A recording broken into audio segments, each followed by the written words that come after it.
As we come to the close of 2024, I thought it would be appropriate to cover some of the highlights for expat vloggers in the Philippines over the last 12 months or so. Hi, I'm Eric, and welcome to my Island Expats channel. There's been a lot of changes in our expat community over the last year, so let's go through some of these highlights. First of all, let's start with the relationship front because that's always interesting. And we started off the year with an announcement from Bianca, from Michael and Bianca of That Philippine Life, that the couple has amicably decided to divorce. And in fact, they would split into two channels. You know, these two Canadians have attracted a lot of attention and audiences. They're really fun to watch on camera. And Michael in particular has a lot of experience on vlogging, developing videos. So many of us were surprised at the news that they were going to split. It at least appears amicable, and they simply stated that they just have different goals. The main channel changed its name to Bianca and Beyond, as Michael decided to give to Bianca as a gift to let her keep going on. Bianca is a little bit more of an introvert than Michael is, and Michael is very gracious in letting her take over the channel. He went on to develop his own channel, which is a project he had started for a little while, that we all know as That Philippine Life, and he's up in Rojas City over in Panay, and he's got the Canadian Beaver Bar and Grill and all of that, so we're happy to watch him and see what he does next. The next thing that we witnessed kind of around springtime or so was the wedding of Kyle Jenner to his lovely bride. Of course, Kyle is one of the original vloggers from Becoming Filipino. And the couple graciously shared their events leading up to the wedding and then the wedding itself on YouTube. So we have some clips of that. We also saw a newer relationship develop with another vlogger who's been around for quite some time that has a vlog called Making It Happen. And he's very public about his relationships, and he introduces his new girlfriend on camera and what their plans are. Over time, because he is very public with his relationships and what he's doing, we've seen several different girls over the last few years. And this is the one that he has chosen. So we'll continue to watch them to see what happens next. And then more recently, we saw the wedding of Rob and Chrissy on Fly Me to the Philippines channel as they shared everything with us from their special day leading up to it, with great transparency, honesty, and some humor. And we really enjoy watching their channel and appreciate them sharing their special event with our entire community. A real recent announcement in the last month or so was on the Finn Snow channel, as he was engaged to his long-term girlfriend. And she's also a very beautiful lady. She was a pageant winner back in Mindanao a few years ago. I think that's where they met. And they've just finished a really gorgeous home in the Dumaguete area. It looks to me to be somewhere between Bacong and Darwin area. I haven't been there. I'm just looking out from the video. I've traveled the area multiple times, haven't been to their home, but it's gorgeous. And maybe I'll get the chance someday. I'd love to meet those guys. And then we watched Milji and Solon, another vlogger who's not an expat, but a very popular vlogger nonetheless, as she continued to develop her relationship with her Polish boyfriend as she traveled to Poland for a wedding within the family and friends. And then we were also recently excited about a big announcement that Susie in the Philippines was pregnant with her first child. And they shared a lot of their thoughts and excitement kind of leading up to this birth. We then saw Tim K, another popular channel, send his wife off to the US to go to college, while he stayed behind in the Philippines continuing making videos, which can't be easy, but that was part of their plan. And then earlier in the year, we saw a cute little channel. Maybe not all of you are aware of it, but I like the content. And it's called Your Little Panay. And she was just really kind of sweet and gracious and made these cute little videos about life in the Philippines, answering questions. Well, she met the love of her life, a guy from the US. I think he's from Ohio, if I remember right.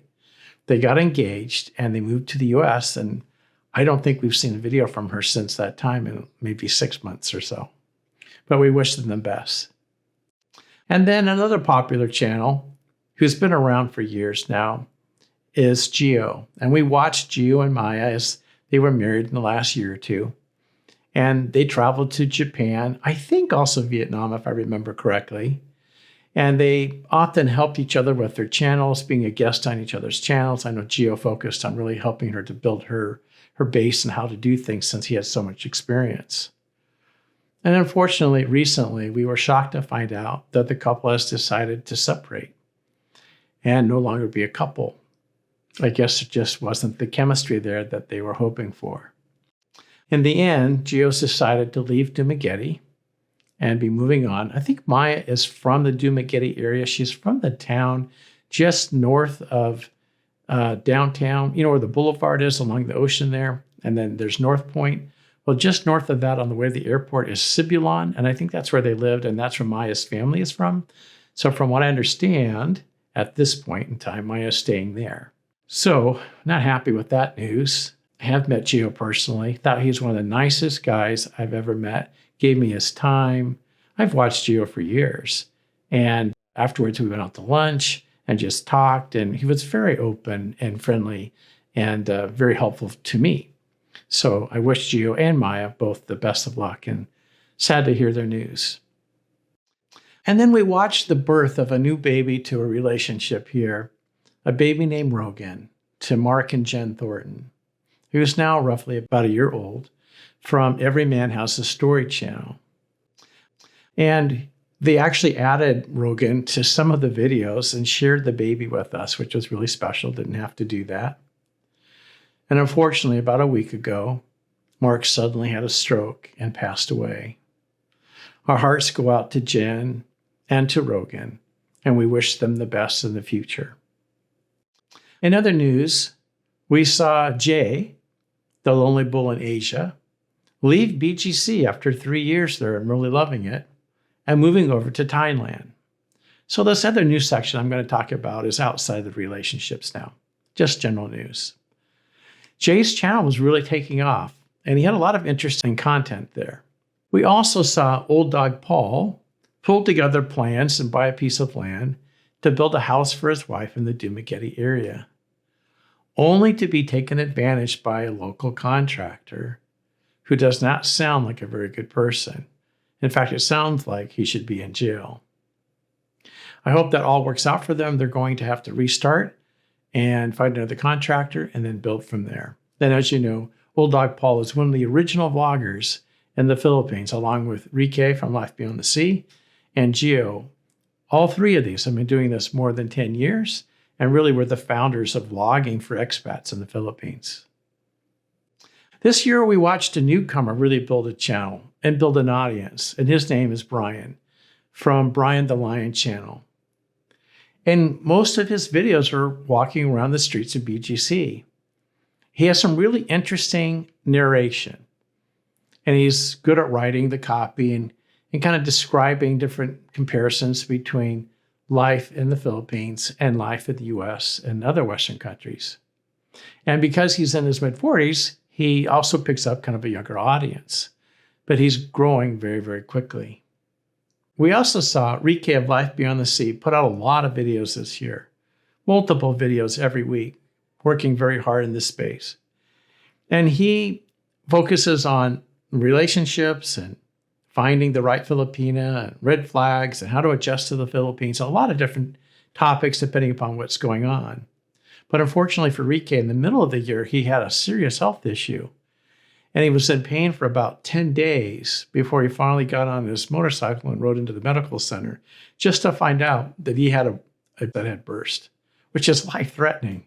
So we're glad that he's on the mend and doing better and appreciate all of his content.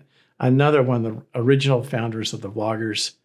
Really there was three in the beginning: Rike, Old Dog Paul, and Gio for the most part. Anyway, moving on. We saw Michael of That Philippines Life open up the Canadian Beaver Bar and Grill up there in Rojas City. So we wish him best of luck.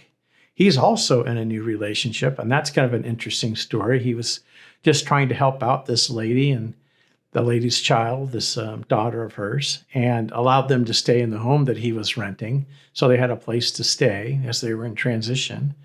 And as they got to know each other, they ended up being a couple, and now she's on screen with them. She's a bit shy, very cute, but a bit shy. And anyway, she's a good sport, and he takes her around wherever he travels. Michael makes videos there a lot around Raja City, but also he goes out and travels and visits other places. And then more recently, we've seen several interviews with Michael and different vloggers. There was one with Fly Me to the Philippines, and then I think Expat Life did one, and he's been a little bit more doing some of those interviews, which I find interesting because you learn something new each time. And then another original vlogger, probably the original of the originals, is the Syrian Wanderer. And he's the guy that came from Syria without being able to speak English or Filipino before Syria was in such a crisis as it is today. And he learned the language, got an engineering degree, and then did several different businesses in addition to vlogging here in the Philippines over the last 15 years or so. One of those businesses was a chain of Korean food stores. I think 4 or 5 of them is what he had. And unfortunately, the relationship with the supplier just wasn't working out to be profitable enough for him. So he had to close those stores and then go into something else. So he's an entrepreneur. He'll figure it out and continue to move on. We also have a relatively newer vlogger the last year or two, a guy named Chad Foster, who's developing a very popular audience. He's good on camera and has something to say and a unique perspective. And Chad decided to return to Canada, where he's from for a while, and then kind of regroup. And when he came back to the Philippines, he picked Dumaguete as his home. And so now he speaks to us from Dumaguete and gives us his perspective of life there and his challenges of trying to find a place. And, you know, there's a lot of expats in that area. So when there's a place you're trying to find to live comes up for rent, it goes very quickly. So he kind of takes us through some of that. Speaking of Dumaguete, I visited there twice over the last year. And one of the things I noticed that's changing in my perspective, I'd be curious the others that have been here longer, but man, the traffic now is just gotten bad. And the noise level and the pollution from the trikes and cars and trucks has really increased. So it's still a neat area, but I'll give you a little advice.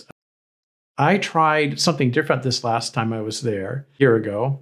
I stayed in the Darwin area. In fact, I stayed at Mike's Dive Resort, and it's supposed to be a good location to enter the ocean for snorkeling and diving and that type of thing. And the food was pretty good there. It's a small little resort, no big deal. But I was on the, it's almost like the south tip part of town. And I didn't really have a problem with the traffic. Well, this last trip I was there just a couple of months ago in September, I stayed closer to the airport. I wanted to be near kind of the North Point area. And North Point is where you have some of the best restaurants. And also it's right there as part of the Henry Hotel is in North Point, to kind of give a perspective. Now, the Henry is a really nice hotel with about 6 restaurants. And that's where a lot of the popular vloggers do their videos. That would include the Philippine P, Gio up to this point. That's where he and I did an interview. I saw Chad Foster there. I saw Eastern Dreamer there. A bunch of people, because it's one of the few quiet spots in Dumaguete. And that's one thing about the Philippines is that it's noisy. It's polluted, the cities. There's traffic. There's unbelievable traffic. If you've been to Manila and you've tried to venture out, you know what I'm talking about. Anyway, back to Dumaguete. I was trying a different part of town, staying kind of the north part of town closer to the airport. What I didn't know was there are several universities in that area, I think 3 of them, between the airport and downtown. And because of that, the traffic was unbelievable all the time. There's the main national highway there, and it is just like a freeway. So when you come to Dumaguete, if I were you, I would not stay on that side of town. I would stay on, I'm going to call it the south side of town, which is on the way towards Bacong, Darwin, and Zamboanga, right? Anywhere out there, that's where the beaches are anyway that you'd want to go to if you want to look for those resorts. A little advice on that. Anyway, moving on. We want to talk about Dean the Expat. Dean the Expat entertained us throughout this last year. Guy's super funny on camera. Very authentic, very real, but hilarious as can be. And he's brought us various comparisons of life in the Philippines to life in the West. And he'll do funny videos about like, where's the best fried chicken in the Philippines, or in, I guess he's in Iligan City at sea. That would be the northwest tip of Mindanao. He's hilarious. And he comes up with these videos like, culturally, what are the strange things that Filipinos do? And he walks you through why in some places of the Philippines, you go to a restaurant and there's a bathroom, there's no toilet paper because they use a cup and water instead. And he kind of talks you through those things. Anyway, he's got a unique perspective and had a lot of fun videos, I thought, this year. Really makes me laugh. Another one that gave one of the best video performances of the entire year is the Filipina P. And the reason I say that is, up to this point, to a couple of months ago, she's been pretty private with her private life. Hasn't really let us in too much. There's some reasons for that. Some things have happened to her that she's had to learn over time, because if you give too much access and you're a young female, it might not be safe. Anyway, P has let us in, and she gave us a very heartfelt and very private story of growing up poor from the province in the Philippines. And she really opened up to us. And I'm telling you, it's still one of the most amazing stories I saw the entire year. We would have no idea. But when she started school as a child, her mom could not read or write, so either could she. So she was behind in school from the very beginning and made fun of and thinking like maybe she wasn't smart or something like that. And that created some insecurities for her. Well, it doesn't take P long to get up to speed and soon pass a lot of her classmates. And she found out she's actually pretty good at math and science and other topics. So she went from behind in school to go all the way up and get a college degree. And coming from a single parent who was illiterate and poor in the provinces of the Philippines to what she is today, well, let's just say, P, you're a smarty pants. You have an amazing talent, and you've really shown us some authenticity lately on the camera. And I have to tell you, that just draws the viewers in. Keep up the good work, keep up the authenticity, and continue to share your life with us because it's interesting. And you're a success story by any means. You know, a lot of people think P's from the US. She's not. A lot of people think she's lived in the US. Well, she's visited here for a short time. That was it. She just watches Western movies. That's where she gets a lot of her information. But her English is so good and her content's so strong, you can't tell whether she's Filipino or from the US. Anyway, that's why her channel is popular as it is. And then we watched as Fly Me to the Philippines, that channel really grew this past year as Rob and Chrissy teamed up together on camera and brought us some interesting stories, things like Expat Diaries, where it was content of various things that have happened to, some expats. Some of the stories are pretty crazy stuff. I remember one in particular. This guy thought he was dating, I think, a 21-year-old. Turned out the girl was 16. Yeah. Anyway, a lot of relevant content. They give us their own perspective, and they're just really fun to watch, this couple on camera. We also saw the It's Me channel, and I find this one really entertaining. He says some things that I could never get away with if I had, my significant other standing there. But it's funny as heck. And he's just got a unique perspective, and it's very entertaining. She goes along with it. And one of the recent ones, for an example, would be, he said, it's not so much moving to the Philippines and adjusting to the Philippines, it's more adjusting to the Filipina. Well, he says this live on camera, and she's there too. And she says, wait a minute, what do you mean by that? So just classic stuff. He used it, kept it on camera, and shared it with us. So love it. And then another really popular blog that's been around for a while, completely different than any other channel out there on the internet, is called the Lee and Blair Slog. And these guys are mission driven in the Philippines.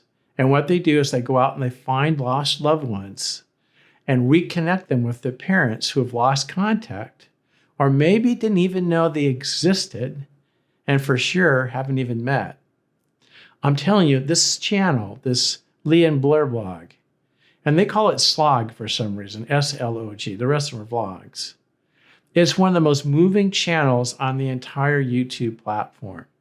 As story after story gives us the history of the parent and the background of the child who's usually now grown, right? Could be 50 years old and saying, hey, my dad was stationed in Subic Bay during Vietnam. And all I know is that he met my mom. She was a waitress. And that he may not know that she had me as a child because he got shipped off to the next assignment or whatever the case would be.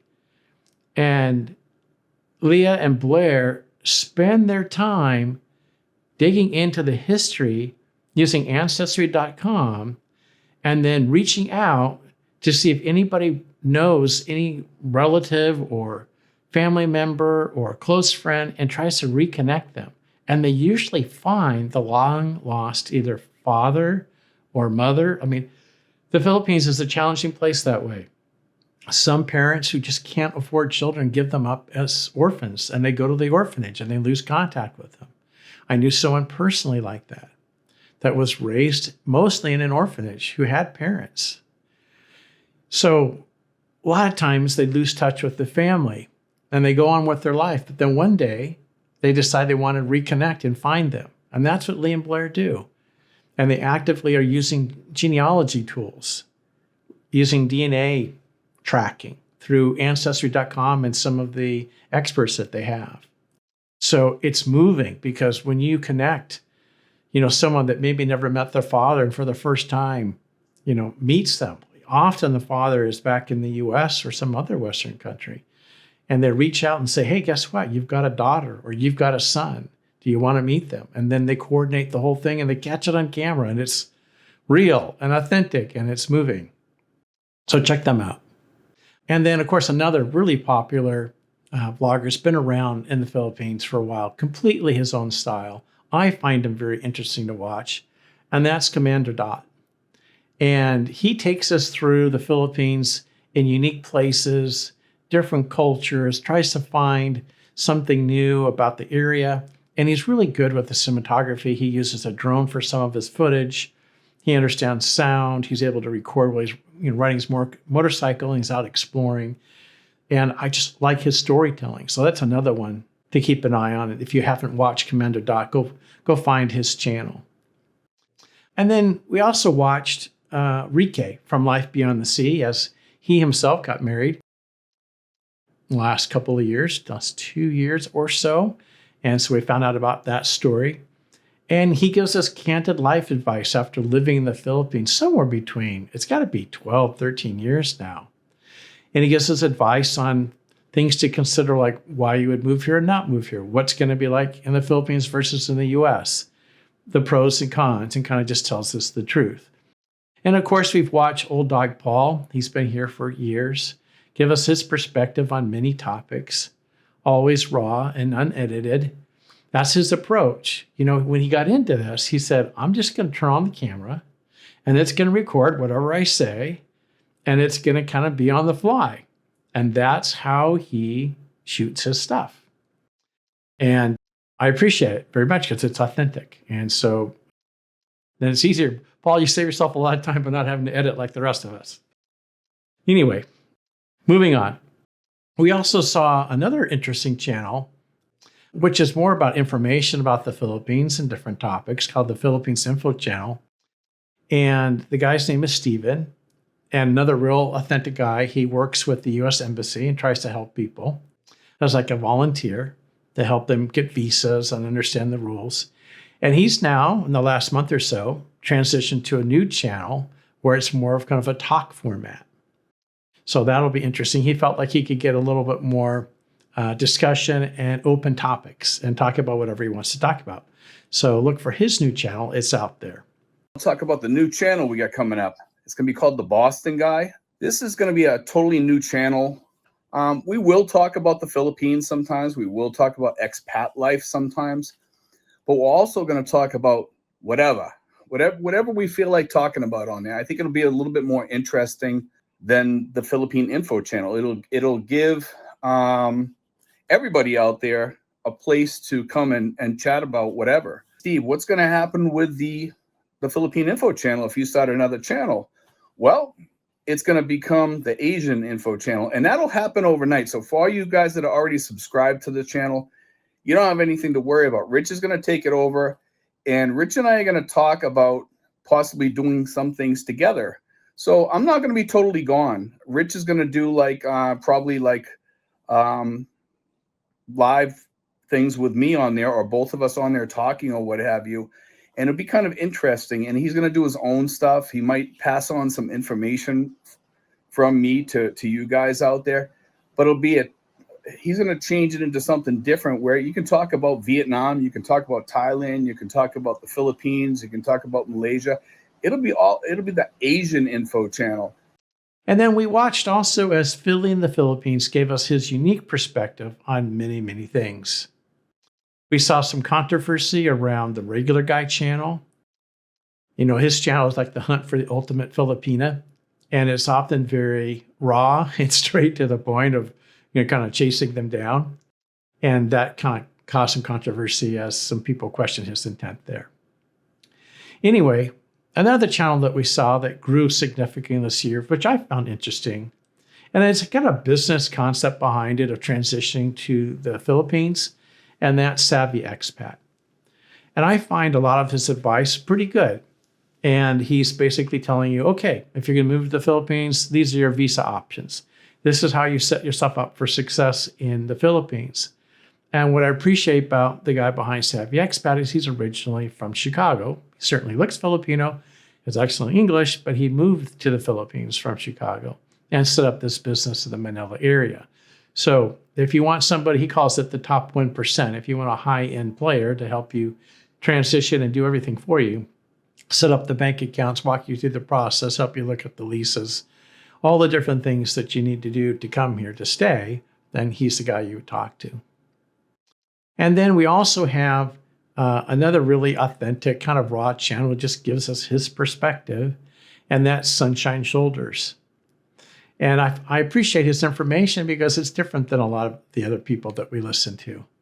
And he just kind of talks about what's on his mind or what he's been through, which has been a lot. Somebody had targeted him in the last couple of years as some untruths about him out there for some reason. Someone was trying to make some accusations, and the equivalency of the FBI had to get involved in the Philippines and investigate it. And the investigator said, there's nothing here and you're good to go. But yeah, when you're in the public like that, people can make a false accusation. And even though it's not true, it's got to be proven. He took us through a beach house that he set up on Secure. Anyway, he talks about his life there in this kind of second home as his beach home on Secure. And lastly, I want to talk about my own trips as I went back and forth to the Philippines as part of my expat challenge is what I called it. And that's where I was looking for the best place to live for me in the Philippines. I'm still based in the US and I travel back and forth, but at some point I'd like to split my time in both places, a few months there, a few months here. When life allows it, I'd like to do that. So I've been looking throughout the Philippines, where's the best place for me to live? And I've been to the Philippines multiple times over the last 10 years. And when I went on this trip, I had certain places in mind and I asked the audience where I should go. And these were the 10 things I was looking for: stable power, stable internet, access to a smaller city, but not in the big city. I just had a whole list of things that were important to me, and part of a community and safe and those type of things. Anyway, I had my list of 10 things, put it out there, gave you about 9 places I was considering, shot that and showed you that, different cities. And then when I got there this time, the trip was different than the other trips. And my conclusions were a little bit different than I thought it was going to be. Like, for example, I really was pretty set on Dumaguete, and I liked the area overall. but I'm astounded at the traffic. I mean, it's outright stressful on that national highway. So I don't know. I'm still thinking about that. And then I found a unique place over in Cebu City, not that far from Mactown, Newtown, that was gorgeous. A condo complex right on the water that I really liked. So I don't know. I'm still kind of looking into this. I'm going to go back again this year and continue on this challenge throughout 2025. But so far, I've considered places like Cebu City, Mactown, Newtown, the IT Park, which is an easy place to transition to because there's the different Ayala malls out there and some American restaurants, like the Texas Steakhouse, which tasted like U.S. steak and hamburgers. That may sound easy, but that actually has to be brought over from the U.S. Anyway, I checked out southern Cebu. In fact, when I was in southern Cebu, I was swimming in the Oslab area with the whale sharks. And that was a pretty neat experience. I'd highly recommend that. The one thing is keep an eye on them, though, because I was swimming back to the boat after being videotaped swimming along with these whale sharks, which are big, right? They're huge. And just as I was swimming, one of them turned with his tail and just smacked me across the ribs. The tail's huge, and it hurt. Anyway, it was still a great experience. And then in that area, I stayed in a place called Santander at a really neat dive resort. If you're looking for kind of a boutique place, there's a place called Emoha, Emoha dive resort. And it's in a city called Santander, which is about 10 minutes from Oslo. And it's gorgeous over there. It's one of the most beautiful places I've seen anywhere. And if you go above Santander into the hills, someone's planning to develop the area because they've built all of these brand new concrete roads going up through these hills, and there's nothing but shacks and things up there. So someone's going to develop the area, but the view of Negros Island, the mountains on Negros, and the volcano was incredible. And the trade winds were blowing. It was one of the most beautiful places I've ever been in the entire earth. And look forward to see what they're going to do, because right now there's no structures or anything. But somebody's got a plan because they built miles and miles and miles of brand new concrete roads. And I just cruised all over the place with a scooter up there, and it was just amazing. And unfortunately for me, I don't know if I was just zoning out or not paying attention, but as I ended that amazing ride and I turned off the main highway onto the side road to get down to the Emoha Dive Resort, I hit gravel or something, and I crashed their scooter that I had rented from them. And the next thing you know, I was like Superman flying across the pavement. And the one day I don't wear tennis shoes, I've got flip-flops on. And so my heel took it, and yeah, it was a mess. But other than that, it was an incredible trip. And it unfortunately affected me because I couldn't swim for the rest of the trip because I cut up my heel so badly and had to go to the doctor. And thought for sure I needed stitches, but they just kind of taped me together and put me on my way. But it did hurt, I'll tell you that. Anyway, from there I went on. I took ferries, and I rented scooters, and I explored Dumaguete, Valencia, Sibulon, which is closer to the airport. And then up above there, there's a national park with 2 lakes. And it's quite gorgeous. It's a beautiful ride to go up there and kind of check that out. I went around a lot of the surrounding cities, all around the Dumaguete area. Then I took a ferry over to Siquijor, and Siquijor surprised me. It is a beautiful place. Some of the most beautiful beaches I've ever seen. There's some places where you can dive off the platforms or the rocks into the water. The water is crystal clear. There's waterfalls. There was like a convent, churches, just pretty amazing. It was a really beautiful place and really no traffic whatsoever. You could circle the entire island in about half a day if you just went for it. I spent the whole day going from place to place. Some beautiful beaches. It was just a great experience without traffic. In fact, the scooter I rented was from the customs guy or the port agent, whatever he's called, right there. He's like a security guard. And I said, I'm looking for a scooter. He goes, take mine. He gave me the keys. Doesn't work that way in the US. No contract. Just let me take a picture of your license and be careful with my scooter. And fill up the gas tank. And it was like $7 for the entire day is what he charged me. Anyway, from there, I went on to Bohol, which was an amazing place. Very beautiful. In fact, as I was exploring, I was gone the entire day trying to get some footage of the different places to see there. I got lost in the dark, in the rain, and my phone was dead. And I was somewhere outside the main city, Tagbilaran.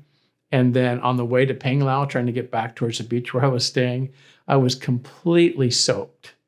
And that was like a really challenging day. And I was coming back when I got close to the city.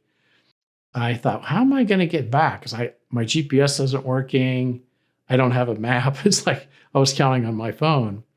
And I thought, well, I'll go to one of those little sorry stores, those little small stores. And if they're carrying like a charger from my phone, maybe I can get enough signal to get it booted up. And that's what I did. And people helped me, and it was great. While I was there in Bohol, I visited the Tarsier Sanctuary, which is like the little primates are like little monkeys with big eyes. They're really tiny. They literally fit in your hand. They're that big. And they live their life in isolation. They're like territorial, and they don't want another one of their same species or anything else near them.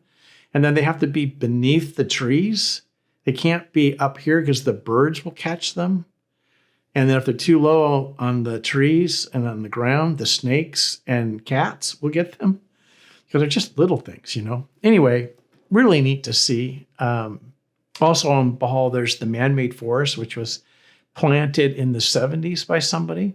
And it's beautiful. It's mostly like mahogany, like hardwoods, but really, really gorgeous.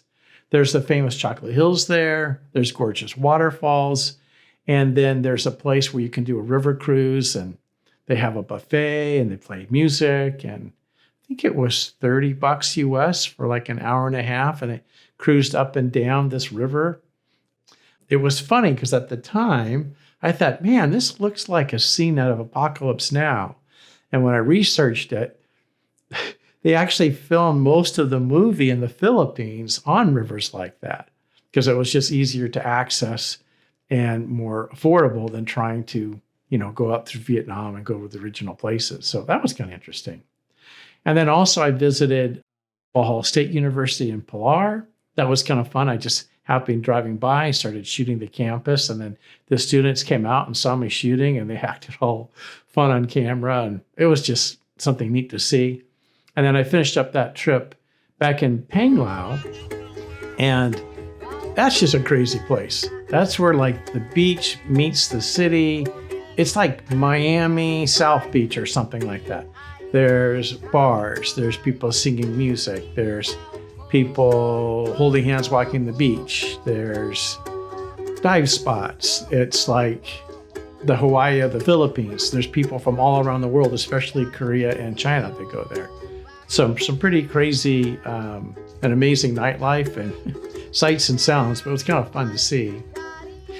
Anyway, I'll continue on with my expat challenge and trying to find the best place to live in the Philippines throughout this next year with, you know, additional trips there. I find the Philippines just an amazing place.